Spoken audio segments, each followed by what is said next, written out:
Africa Content TV.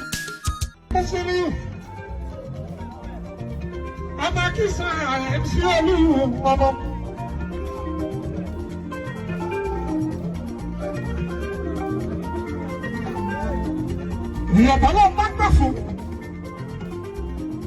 A máa ṣe pẹpẹ nígbìrì ní ilé MC Àyìndé Akínsànyà. Ọlọ́run ló bá fún Àyìndé o. Wàhálà kò já sásán. Àyìndé kò sí Àyìndé.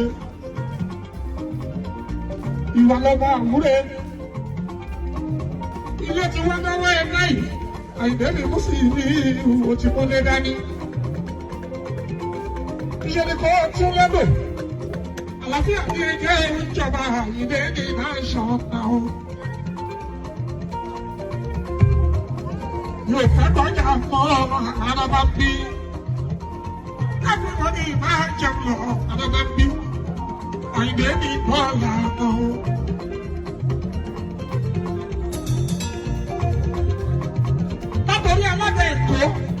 Mustapha bí iṣẹ́ gbogbo ìgbòdì lẹ́mú kẹ́kọ̀ọ́ rà pọ̀ kò yẹ ní títí lógún kẹ́ẹ̀tọ́jú ya ìbá kì í sílẹ̀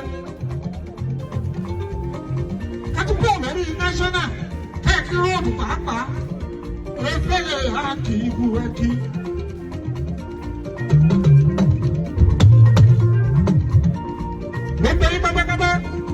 Iṣẹ́ ni máa jẹun lọ, ẹjẹ́ kẹ́rù ìbá ìjẹun yó. Àyìndé kò sí ìlú Àyìndé. Ẹnìkan ló ṣe mí mi ò bá ṣe mọ́. Mo ń kọ́ lọ̀rọ̀ tó wà ní ilẹ̀ yìí ara bá bí. Bàbá máa ń gbàgbọ́ òkè bínú. Èèyàn tó bá fẹ́ jẹ́ ìdá nínú mímọ́. Àsìkò ká pọ̀jù kúrò araba bí. Ìgbà ẹni ó jẹ́ ìgbà ni ó kó gbogbo lẹ́rẹ́ ní. Ilé lọ́wọ́ ẹ̀rọ MC.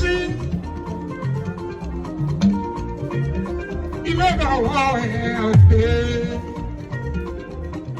Kó wà ní Ọ̀yọ́, kó o tọ́jú wọn bẹ̀. Kó wà ní Èkìtì, Ọ̀ṣun, Oǹdó, kó o tọ́jú wọn bẹ̀. Kó o bẹ́ sí Kwara. Wọ́n tọ́jú wọn bẹ̀. Ó ti dọ̀gá ní Nàìjíríà sí rántí. Kì í ṣe ọ̀gá Lagos State nìkan. Gbogbo South West National ọwọ́ ẹ̀rọ Ayédáadé.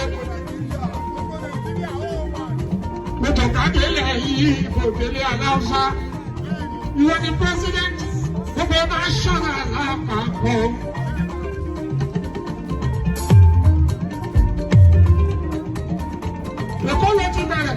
Àdúgbò lọ́wọ́ ọlọ́run ọba, wọ́n bá wọ̀ ọ́ ẹ̀yìn sí.